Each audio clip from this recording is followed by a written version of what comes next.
À l'aube du 30 août 2023, l'histoire du Gabon prit un tournant décisif. Les élections générales du 26 août 2023, ainsi que les résultats tronqués.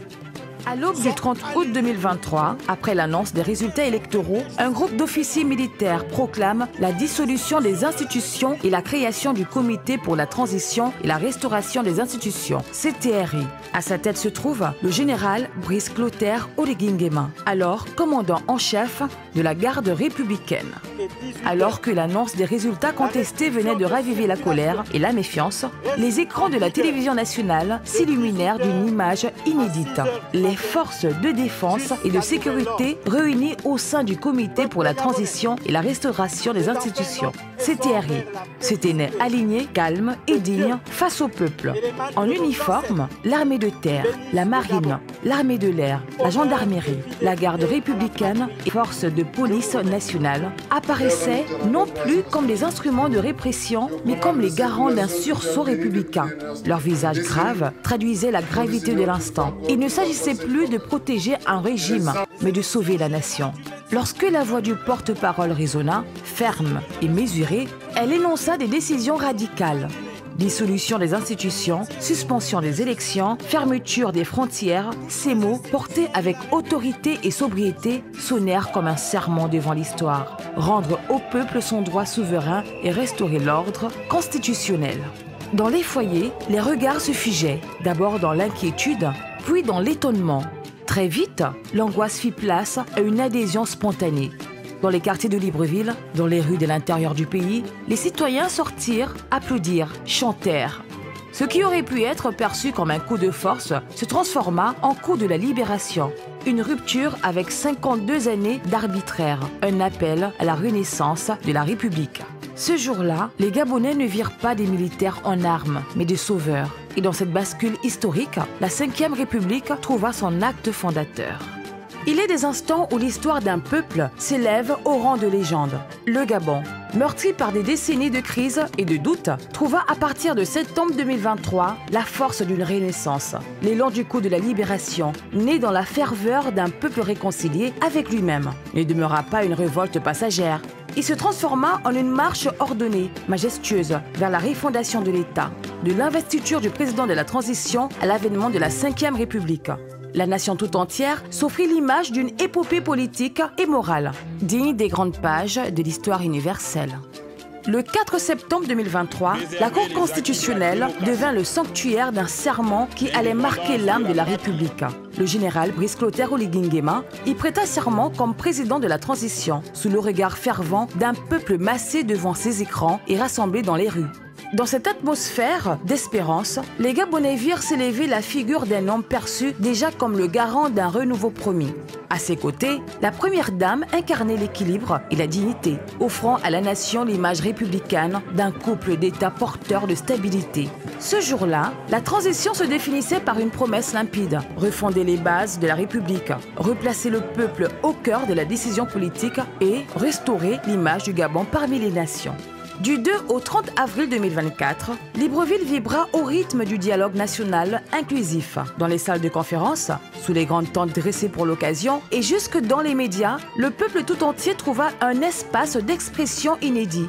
Plus de 580 délégués venus des partis politiques, de la société civile, de la diaspora, des forces armées et des administrations examinèrent avec rigueur plus de 38 000 contributions citoyennes.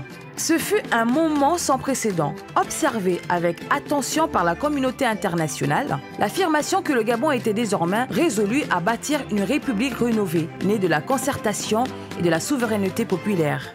Au référendum du 16 novembre 2024, les urnes parlèrent avec une éloquence incontestable. Des villes aux villages, les citoyens affluèrent avec fierté vers les bureaux de vote. Le climat était festif et solennel à la fois, car chacun savait qu'il écrivait une page immortelle de l'histoire nationale. Avec 91,8% des suffrages favorables et une participation de 53,54%, le peuple valida massivement la loi fondamentale de la Ve République. Ce vote n'était pas seulement une consultation électorale. Il fut un serment collectif, un acte de souveraineté adressé au monde, le cri d'un peuple affirmant qu'il assumait désormais son destin. Le 19 décembre 2024, la nouvelle constitution fut promulguée. Cet instant solennel fut salué comme l'acte fondateur d'une république régénérée. Le texte limita le mandat présidentiel à 7 ans, renouvelable une fois, supprima le poste de Premier ministre, institua 2 vice-présidences et érigea des garde-fous antidynastiques. Sur le plan diplomatique, cette promulgation fit l'effet d'un signal lumineux. Le Gabon offrait au monde l'image d'une nation stable, réconciliée avec elle-même, prête à reprendre place dans le concert des nations. En janvier 2025, la promulgation du nouveau code électoral acheva de parfaire l'architecture institutionnelle. La biométrie renforça la fiabilité du fichier électoral. Des quotas réservés aux femmes et aux jeunes ouvrirent de nouvelles perspectives de participation. La diaspora obtint des sièges dédiés et des plafonds de dépenses vinrent garantir la transparence des campagnes. Avec cette réforme, le Gabon entra de plein pied dans les standards internationaux de la démocratie moderne. Ainsi préparé, le peuple se rendit aux urnes en avril 2025. Dans une atmosphère de confiance retrouvée, son Excellence Brice Clotaire Oligui Nguema fut élu président de la République avec 94,85% des suffrages. Le peuple célébra cette victoire comme l'aboutissement d'une transition réussie, l'achèvement d'un cycle historique. Le 4 mai 2025, au stade de l'amitié sino-gabonaise d'Akanda, une cérémonie d'investiture historique scella cet avènement. Pour la première fois, depuis l'indépendance, un président gabonais prêta serment à ciel ouvert, devant le peuple rassemblé, en présence d'une dizaine de chefs d'État africains, du corps diplomatique et des institutions républicaines. Chaque citoyen, quelle que fût sa condition, reçut un carton d'invitation. Ce jour-là, le peuple longtemps spectateur devint acteur et témoin d'une nouvelle ère, célébrant l'entrée éclatante du Gabon dans la Ve République. À l'international, le coup de la libération du 30 août 2023 avait, au départ, valu au Gabon une pluie de sanctions. Suspension par l'Union africaine, mise à l'écart par la CEEAC, suspension partielle par le Commonwealth, gel de l'aide non humanitaire par les États-Unis. Avant même l'investiture du 4 septembre, le pays se retrouvait isolé, tenu à distance du concert des nations. Mais loin de s'y résigner, le président de la transition engagea une diplomatie exemplaire, faite d'écoute et de persuasion. Dans les capitales africaines, comme auprès des organisations internationales, il porta haut la voix d'un Gabonais renaissant, plaidant non pour lui-même, mais pour son peuple. Peu à peu, les sanctions tombèrent et le Gabon retrouva sa place, son honneur et son éclat dans la géopolitique africaine et mondiale. À l'intérieur, ce que beaucoup auraient pu percevoir comme un effondrement fut baptisé par le peuple « coup de la libération ». Cette expression résume la vérité d'un moment. Ce n'était pas une chute, mais une renaissance. Par cette double victoire, la réconciliation nationale et la réhabilitation internationale, le Gabon affirma de nouveau sa souveraineté et se réinscrivit avec éclat dans le concert des nations. En juin 2025, le président créa son parti politique, l'Union des bâtisseurs, UDB, destiné à incarner sa vision et à structurer durablement la vie politique autour d'un idéal de progrès, de réconciliation et de souveraineté nationale. L'UDB devint aussitôt le pilier institutionnel de la Ve République et l'expression organisée d'un projet national porté vers l'avenir.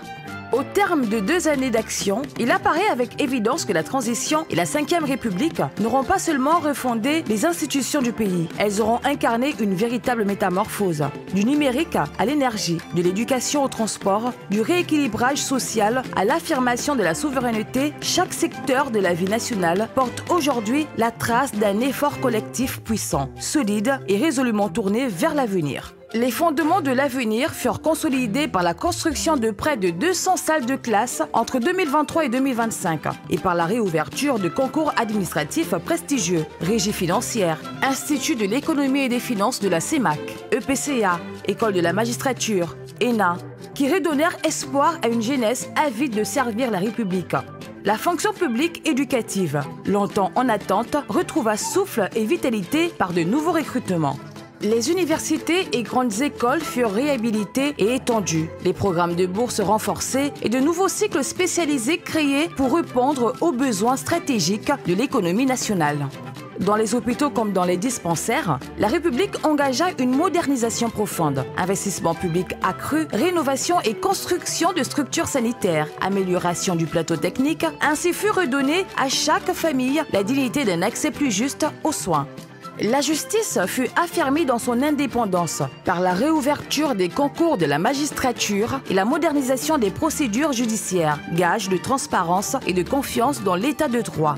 Le pays se transforma par la création du FANER et la réhabilitation de plus de 1000 km de routes. Tandis que de grands projets urbains remodélèrent les villes, l'aménagement du carrefour du Camp de Gaulle fluidifia la circulation de Libreville, redonnant à la capitale un visage d'ordre et de discipline. La baie des Rois, vitrine côtière du pays, s'affirma comme un pôle économique et touristique. La cité émeraude, érigée comme symbole de logement moderne et de mixité sociale, répondit aux besoins pressants d'habitat. La cité de la démocratie, réhabilitée, devint le haut lieu des conférences et des événements républicains. Enfin, la multiplication de stations-service modernes accompagna la modernisation énergétique et la mobilité nationale. La SEEG fut réorganisée et renforcée, améliorant la distribution et réduisant les interruptions. 3 projets structurants jalonnèrent cette ère nouvelle. La centrale solaire d'Ayémé, 120 MW, celle d'Oyem, 50 MW, et le barrage hydroélectrique de Ngulmenjim, 82 MW, prévu. L'objectif affiché fut audacieux, atteindre 80% d'électricité issue des énergies renouvelables d'ici 2030. Sous l'égide de l'initiative Digital Gabon 2025, le nombre de start-up connut une croissance annuelle de 35%. Dans le ciel comme sur terre, le Gabon affirma sa souveraineté. Fly Gabon Holding fut créé avec la prise de contrôle majoritaire d'Afrijet et la participation à de fleurons comme Sucaf et ABG. Sur les routes urbaines, la plateforme TaxiGab modernisa la mobilité et offrit de nouvelles perspectives d'emploi aux jeunes. Les retraités retrouvèrent leur dignité par la révalorisation et la régularité des pensions. Le panier de la ménagère fut allégé par la réduction du prix du gaz butane, passé de 6 000 à 4 950 francs CFA, et par une nouvelle mercuriale des prix des produits de première nécessité. Le paiement progressif de la dette intérieure redonna confiance aux opérateurs économiques. La réouverture des concours dans les finances, la douane, la santé, l'éducation et la justice permit à de jeunes diplômés de rejoindre l'administration. Parallèlement à un vaste plan d'entrepreneuriat et de grands travaux fut lancé pour réduire le chômage et stimuler la croissance. Les promotions internes furent révalorisées et la formation continue renforcée afin que les agents publics s'inscrivent dans la modernité et l'excellence du service à la nation. Fidèles garantes de la République, les forces de défense et de sécurité virent leurs casernes modernisées, leur équipement renouvelé et bénéficièrent d'un ambitieux plan d'accession à la propriété foncière. Leurs conditions de vie et de travail furent hissées au rang de priorité nationale, tandis que de nouvelles casernes de pompiers furent construites sur l'ensemble du territoire. Des plateaux sportifs modernes furent érigés dans les quartiers, des fédérations soutenues et le sport élevé au rang de vecteur de cohésion sociale et de diplomatie. Les médias publics furent relancés, les projets numériques accélérés et le paysage audiovisuel national ouvert à la modernisation. Des programmes de logements sociaux virent le jour, des plans d'accession à la propriété verte furent mis en place et des cités anciennes réhabilitées aux côtés de nouvelles zones d'habitat. Sanctuaire de biodiversité, le Gabon valorisa ses parcs nationaux et fit de l'écotourisme une vitrine internationale. Les villes furent assainies, reverdites et embellies, améliorant la qualité de vie et leurs habitants. La diaspora longtemps marginalisée fut réintégrée au processus électoral par l'attribution de sièges parlementaires et des incitations fiscales et financières, renouant ainsi les fils de l'unité nationale. De réalisations marquèrent l'imaginaire collectif, la reconstruction de la Cité de la démocratie et l'acquisition d'un avion présidentiel national, symbole de fierté et de souveraineté retrouvée. Enfin, la vision économique prit corps à travers le lancement du PNCD, la reprise de la coopération avec la BAD et la nationalisation d'Assala Énergie qui consacra la réappropriation de la richesse pétrolière nationale. Les institutions ont été rebâties, les routes ouvertes, les cités modernisées, les hôpitaux renforcés, l'énergie et le numérique projetés vers l'avenir. Mais au-delà des chiffres et des chantiers demeure l'essentiel, la voix du peuple. Ainsi, au terme de 2 années intenses, la transition et la Ve République se révèlent comme un temps de refondation et de renaissance. Cette voix dit avec la force que si la transition avait échoué, c'est lui, le peuple, qui en aurait porté le poids. Et c'est eux, les militaires du CTRI, qui en auraient payé le prix le plus lourd. Ils avaient engagé leur vie, leur avenir et celui de leur famille dans cet acte décisif du 30 août 2023. Leur choix n'était pas celui du pouvoir pour lui-même, mais celui d'un sacrifice consenti pour éviter l'effondrement de la nation.